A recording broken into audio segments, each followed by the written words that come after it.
warahmatullahi wabarakatuh.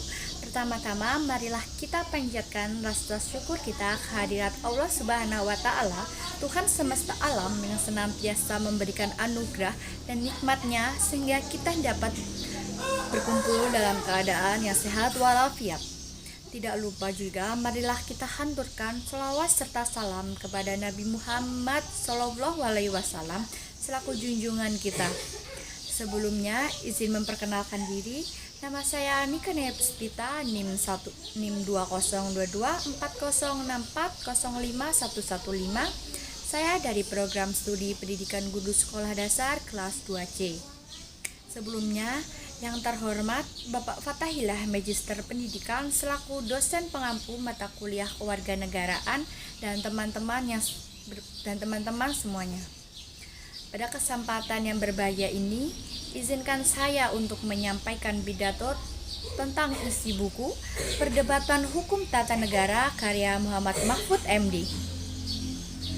Buku ini dibuat oleh Muhammad Mahfud MD karena banyak diminta untuk berbicara mengenai program dan isu-isu tentang hukum tata negara yang banyak bermunculan setelah perubahan atau amandemen atas Undang-Undang Dasar 1945.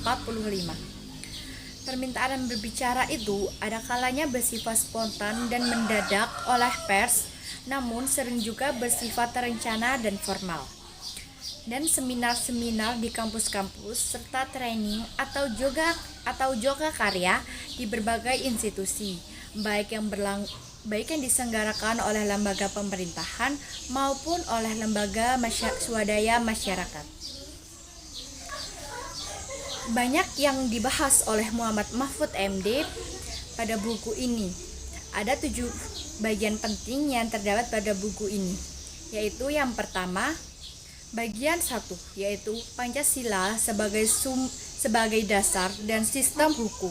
Dijelaskan pada bagian ini yaitu Pancasila sebagai dasar negara menjadi sumber hukum yang memberi penuntut hukum serta mengatasi segala peraturan perundang-undangan termasuk Undang-Undang Dasar. Ditegaskan juga tentang posisi Pancasila sebagai dasar negara yang tidak boleh diamandemen karena sebagai bagian dari pembukaan Undang-Undang Dasar 1945, ia harus menjadi dasar dan sistem hukum nasional. Selanjutnya, pada bagian kedua yaitu amandemen Undang-Undang Dasar 1945, dijelaskan secara panjang lebar mengenai alasan-alasan Undang-Undang Dasar 1945 yang disertai dengan penegasan perubahan tersebut yang ditinjau dari aspek yuridis, historis, dan filosofis, dan politis. Pada bagian ini juga dijelaskan agak meluas mengenai arah politik hukum pasca amandemen Undang-Undang Dasar 1945, termasuk beberapa isu baru di dalam hukum tata negara. Selanjutnya bagian 3 yaitu sistem ketatanegaraan Indonesia. Pada bagian ini dijelaskan mengenai checks and balance dalam sistem ketatanegaraan Indonesia. Dalam gagasan checks and balance mengumandangkan usul agar lembaga yuridis diberi wewenang untuk menguji undang-undang terhadap undang-undang dasar. Selanjutnya pada bagian 4 yaitu Mahkamah Konstitusi dan Komisi Yudisial. Pada bagian ini mengupas berbagai masalah berkenaan dengan Mahkamah Konstitusi dan Komisi Yudisial sebagai lembaga negara yang baru.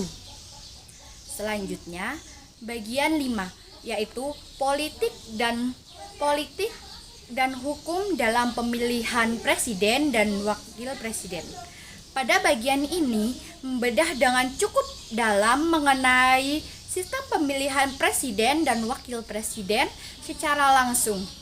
Ketentuan konstitusi tentang pemilihan secara langsung presiden dan wakil presiden atau wapres sudah final sebagai keputusan politik nasional dan telah dimasukkan di dalam perubahan ketiga dan keempat Undang-Undang Dasar 1945.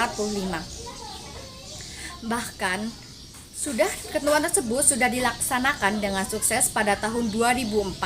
Selanjutnya bagian 6, yaitu penegakan hukum, prospek budaya hukum, dan pemberantasan korupsi.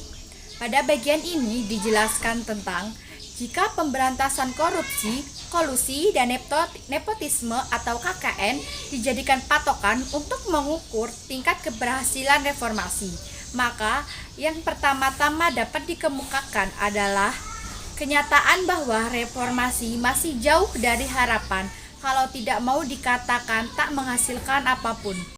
Yang terakhir, bagian 7, yaitu hukum dan ketahanan nasional.